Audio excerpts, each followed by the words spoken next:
चलिए दोस्तों, आज का जो सेशन है वो कोशिका यानी कि सेल, उनका परिचय। देखिए, सबसे पहले कोशिकाओं के बारे में जान लेते हैं कि कोशिका क्या है एवं कोशिका से प्रश्न कैसे बनते हैं। तो सबसे पहले देखते हैं कि किसी भी जीव की शुरुआत कोशिका से होती है। किसी भी जीव की शुरुआत कोशिका से होती है। जैसे मानव प्रश्न बनेगा कि मानव की प्रथम कोशिका का नाम क्या है। तो भ्रूण एक कोशिका बनती है जाइगोट, जिसको भ्रूण भी कहते हैं। जाइगोट या युग्मनज, ये मानव की पहली कोशिका होती है। मानव की ये पहली कोशिका होती है। फिर जाइगोट, युग्मनज, भ्रूण, मतलब कि एक ही नाम है। ये विभाजन होकर नई यानी कि नई कोशिकाओं का निर्माण करती है। एक प्रश्न कंफर्म हुआ यहाँ पे कि जो नई कोशिकाएं हैं उनका निर्माण कैसे होता है। तो नई कोशिका का निर्माण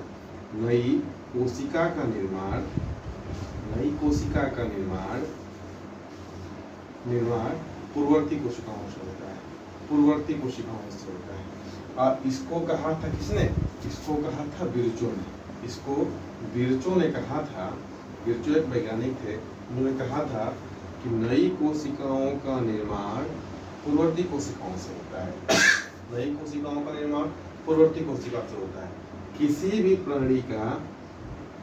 भी प्राणी का निर्माण वह कोशिका से ही शुरू होता है। किसी भी प्राणी का निर्माण कोशिका से ही शुरू होता है। अब देख लेते हैं कि कोशिका होता क्या है। कोशिका जीवन की मूलभूत क्रियात्मक एवं संरचनात्मक इकाई होती है। क्रियात्मक एवं संरचनात्मक इकाई होती है। कोशिका का खोज 1665 ईस्वी में, यानी कि 1665 ईस्वी में रॉबर्ट हुक ने किया था। रॉबर्ट हुक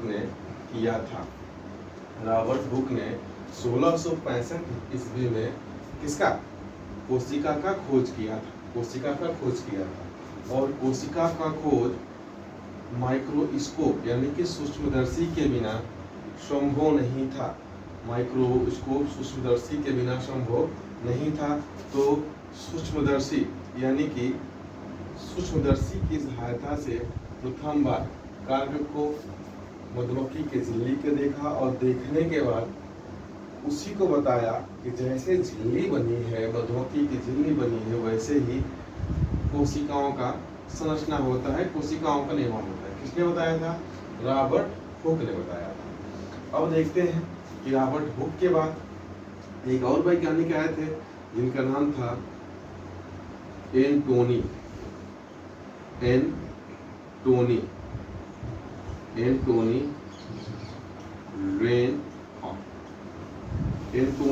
लुएनहॉक ने जीवित कोशिका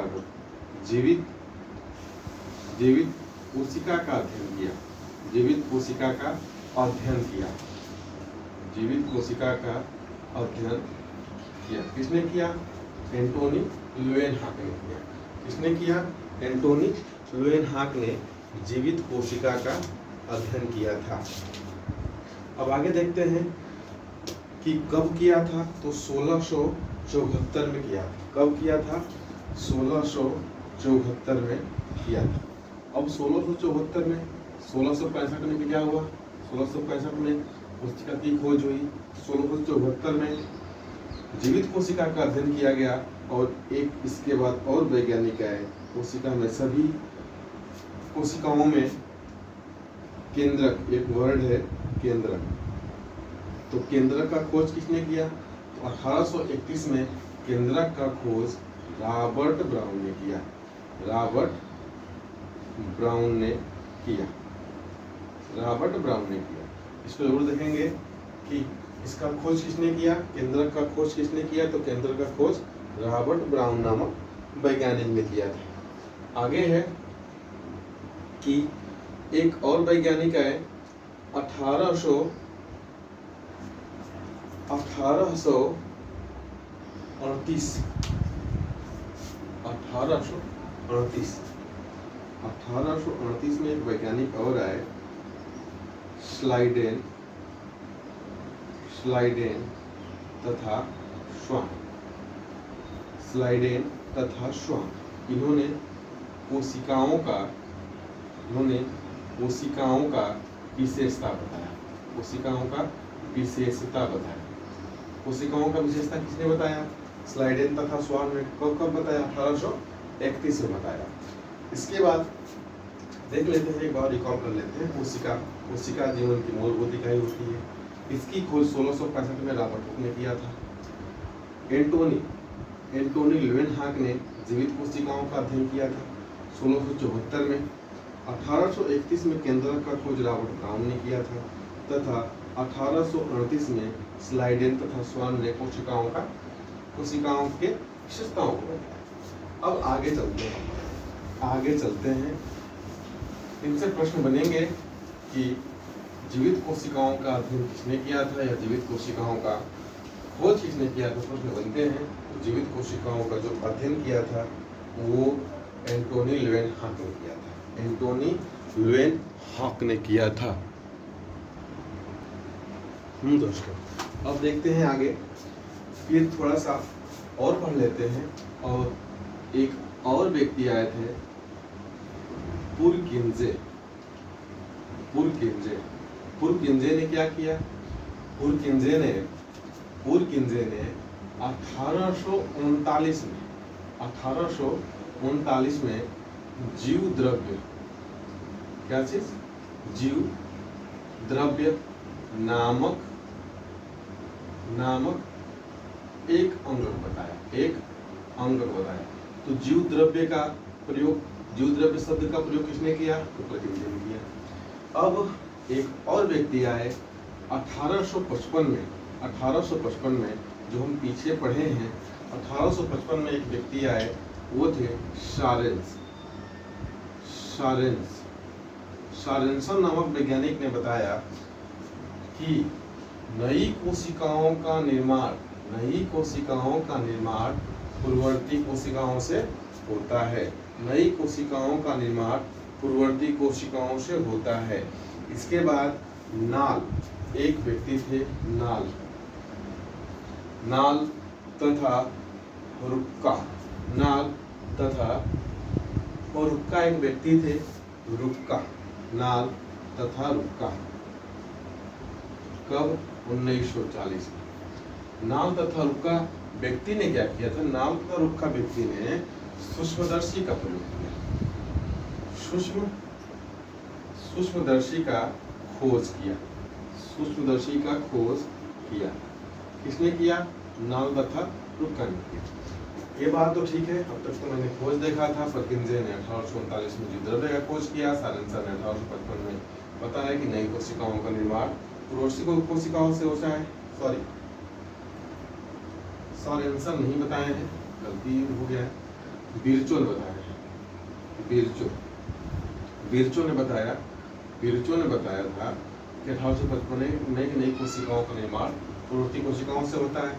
नाल तथा रुक्का ने कंफर्म किया 1940 में किसका? सूक्ष्मदर्शी से अध्ययन का, यानी खोज करके, माइक्रोस्कोप का खोज करके नाल तथा रुक्का ने क्या कर दिया?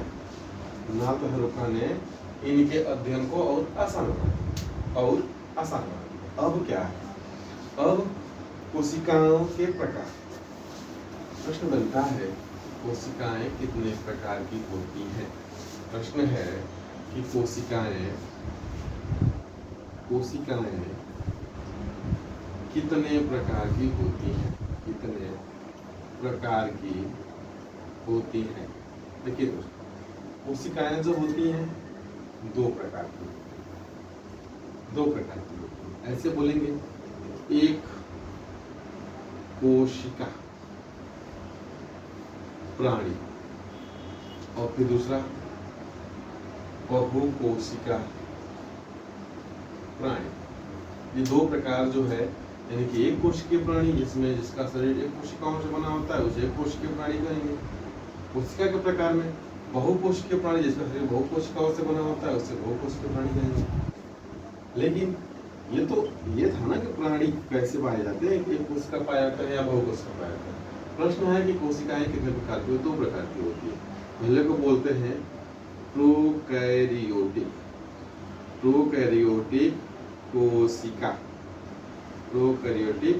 कोशिका और दूसरे को बोलते हैं यूकैरियोटिक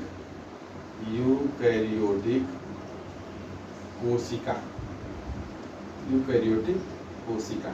यानी कि प्रोकैरियोटिक कोशिका और यूकैरियोटिक कोशिका, यानी कोशिकाएं कितने प्रकार की होती है? दो प्रकार की होती है। अब प्रोकैरियोटिक कोशिका यानी कि एक कोशिकीय प्राणी, यूकैरियोटिक कोशिका यानी कि बहुकोशिकीय प्राणी। अब देखिए, प्रोकैरियोटिक और यूकैरियोटिक कोशिकाओं में किसको रखा गया? जैसे मान लीजिए नील हरे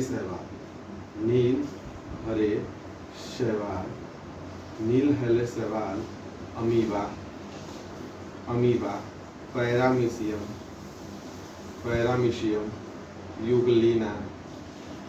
यूग्लिना, ये सब क्या है? प्रोकैरियोटिक के अंतर्गत आते हैं, यानी कि एक कोशिकीय प्राणी के अंतर्गत आते हैं। बहुकोशिकीय प्राणी के अंतर्गत कौन आते हैं? बहुकोशिकीय प्राणी को पादप